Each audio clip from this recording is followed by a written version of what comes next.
Hello, my name is Sarah and welcome to my channel. Thank you so much for joining me on this journey that I'm on. I'm an aspiring artist and hope to maybe even inspire some of you to take a chance on something new and pursue your passions because remember, it's never too late. And whether it's something creative, academic, or whatever your heart fancies, we just need to keep those neural pathways firing and invest in what makes you happy. And this makes me happy. So I want to share it with you all. This is my second video, and I thought I would share a little piece of my journey thus far. I started drawing back in November of 2021, so about 3 months ago, and I really just haven't been able to stop since. I wanted to show some of my progression over this past 3 months, and those are those cat portraits that you're seeing pop up, with the first one being the very first attempt ever. Was okay. I watched some tutorials and guided lessons on YouTube and this on how to draw a cat, and that's where that second one came from the same day after watching those. And then you can just kind of see the progression from there. But really, I wanted to share those with you because I believe you can improve on anything you do if you put in the effort and learn from others who may have more experience. Practice makes progress, and you just have to keep going. So anyway, on to the piece that I want to talk about today. You'll see that video playing in the background of me working on my first ever dog portrait in pastels. I've been doing a few different animal portraits recently. I'm hoping maybe to one day be able to take commissions for those. I've been wanting to practice lots of different, colors, fur textures, that sort of thing. You should have seen a reference photo pop up. That is what I'm working on here, as well as the final piece was there for a moment. So remember, I'm very new to all of this, and if you're looking for a professional, guided step-by-step tutorial on how to do a dog portrait, that's not my intent here. But I do feel like I have a unique perspective of being able to share some of the lessons that I've learned and challenges, triumphs with learning as a new artist, and can share those with you. So you'll hear me reference lessons learned quite a bit. My intent is actually to bullet point those out and put them in the video description because that's really the focus of these videos. But I'll start with some of the kind of technology lessons that I've already encountered early on with learning how to do all this, and that sometimes I forget to hit record, or I think it's recording and for some reason it stopped. So that totally wasn't actually on purpose. It probably will look like it, but I had to do some editing and stop because there was some crazy background noise going on. I came back to it, and this is where I was, and it's just funny that I was talking about issues with recording, and we had a break there.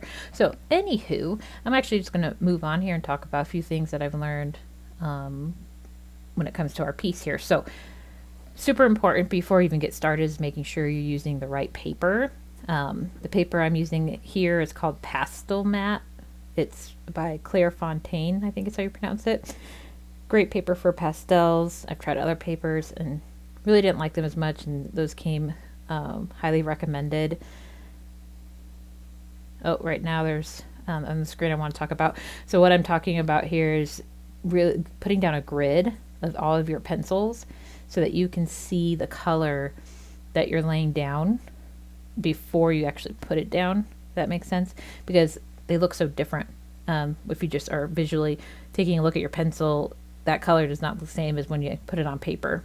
So just make a nice little cheat sheet that and number or label each one so you can take a peek at that before you even put it down on your piece. And then if you don't like it, it's hard to sometimes go back.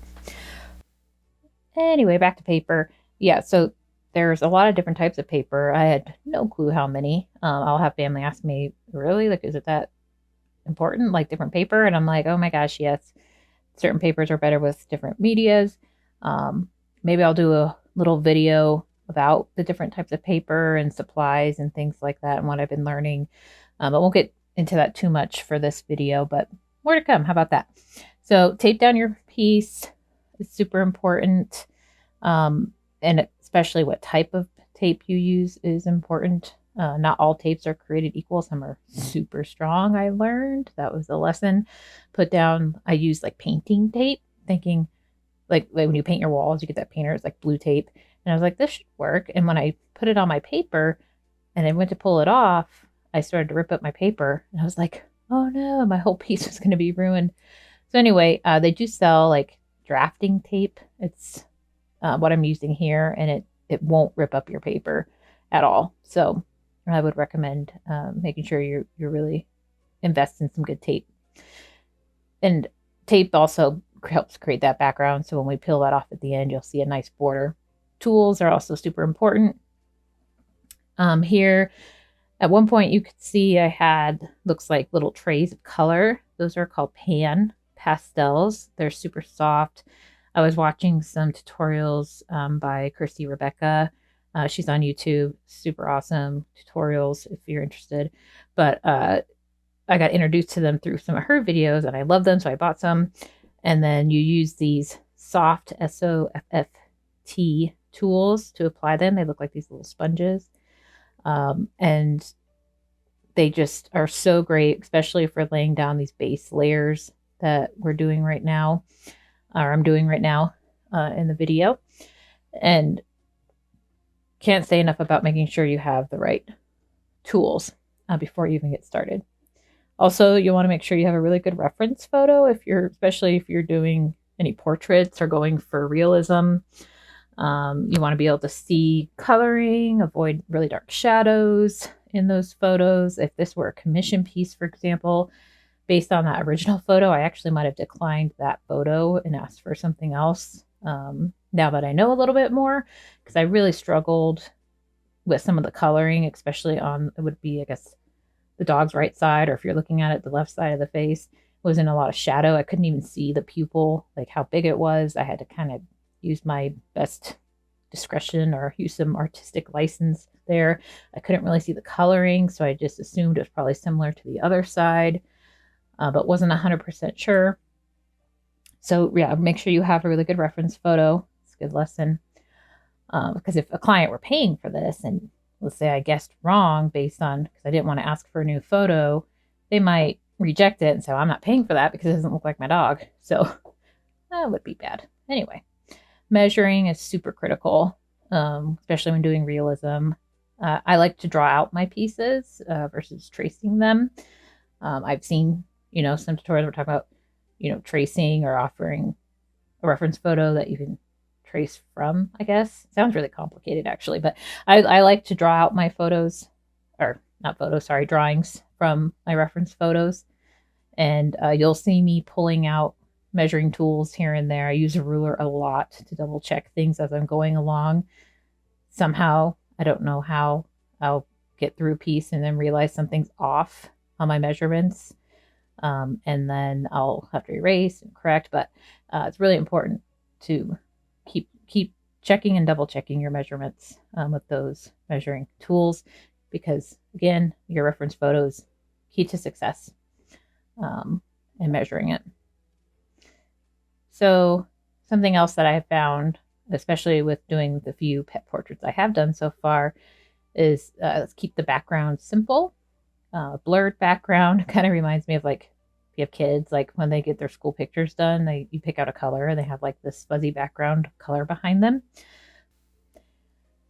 So in this instance, there was like a red blanket in the background of the picture, and I actually kind of liked the color of that and how it looked with the coloring on the dog. So I just kind of went with it. It's like a reddish kind of burgundy color I've got going on. If this was a commission piece, maybe I would ask the pet owner if there was a color they preferred, or maybe they have like a certain color scheme in their house that would go well if they're going to hang this or something like that. But yeah, background, super important. I like to put, you probably saw me, it was a while ago, you can always rewind, I guess, if you really wanted to, but I put down a kind of test color onto a separate piece of paper, or that's similar to what I'm using. I had a scrap piece of paper I did that with here, and to test out that red, since I'd never used it before, because I didn't want to put such a bold color down and then decide I didn't like it. So test out your things on other paper before you lay it down. Lesson learned. I learned that the hard way.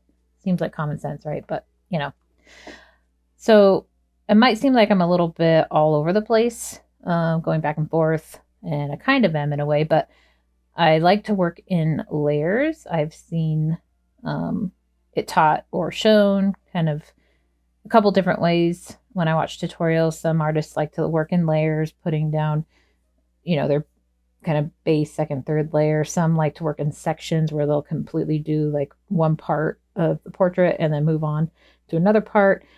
I have found for me that I like to work in layers because I can stay a little bit more organized and I know what colors I'm using and what I've mixed together to get to those colors instead of doing a lot of back and forth. So that's just me. And then also with those initial layers, you want to be super careful not to put them down too heavy at first, especially with these pan pastels. Because once you get the layers down too thick, you can actually not be able to put more color down because the tooth of that paper, it's called, fills up and eventually it gets full to the point where it's just a smooth surface and everything just slides off of it. And that's really challenging, especially when you get to the end and you want to add, like, say, whiskers or something like that. So yeah, don't be too heavy handed, especially with black. I figured out pretty quickly. Don't get that down too thick in the beginning. I'm finding I have to really remind myself of this quite a bit, no matter what media I'm using. You tend to want to like get down everything all at once, and really to create a realistic portrait or a great drawing, it's all about those layers and just slowly building up. And it looks pretty crazy in the beginning. There I was writing some of my lessons that I was learning. On my Instagram, I post like kind of beginner photos, and if someone were to judge my work based on, that first layer I had down, they'd be like, "What the heck is she doing?" But by the end, you see it because of all the layers that you use. Anyway, let's see what we got going on here. So yeah, I'm just working on really adding and building up. It's hard to probably tell on the video, and I apologize. I'll get better about learning how to zoom in and out and all those good things. And again, I didn't realize I wasn't recording when I did my favorite part, which is laying those eyes down. The eyes are really what makes a portrait come alive, really makes the piece look like the subject, in my opinion. And of course, tones are important in coloring and all of that, but just the eyes really bring it all together. So it's my favorite part, and I give a lot of attention to the eyes. I probably spent over an hour on those eyes, and somehow didn't record the entire time. But in future videos, I'm making sure, check and double check that I'm not doing that.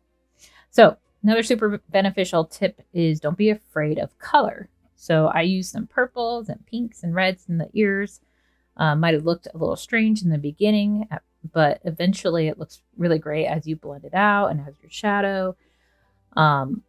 I also watched the tutorial after I finished this piece about black fur because I was really struggling to get the dimension that I wanted. It was looking flat in areas. And so I was doing a little research, and I think it was Kirsty Rebecca again was talking about adding blues or purples and those beginning layers depending on your subject and paying attention. There's like certain color hues you can use. I haven't done this yet, but I have seen a lot of artists use like Photoshop to go in and actually like figure out what colors are where. Maybe I'll try that in the future. But adding those real base layers of interesting colors that complement the black really help give it more dimension. So I'm going to try that more in the future. The ears were super fun as well, using darks and lights and those colors to create shadows and shapes. Really following that reference closely. You don't want to guess what it will look like because 9 out of 10 times you're going to be wrong when you're trying to assume what something will look like, So I do go back and forth a lot with the tools and colors, especially towards the end. Here I'm adding more to my background to really amp it up. I decided it needed to be a little darker. The red was kind of taking over the piece. doing some touch-ups, identifying if there's any correction, taking off the tape to get to that final piece. And I love it. It looked great, considering that was my first ever pastel dog portrait. I was pretty happy with it. I did learn a lot of lessons along the way, and I like that I got to share them with you. I hope you'll tune into my next. I'm going to be working on editing my next one, which is a charcoal portrait. I did have a dog again. I'm going to take a break from dogs here in a little bit, but have some tips about fur in particular, and things like that. But I hope you'll tune in and continue to learn along with me and enjoy this crazy journey I'm on, because I know I am. And thanks.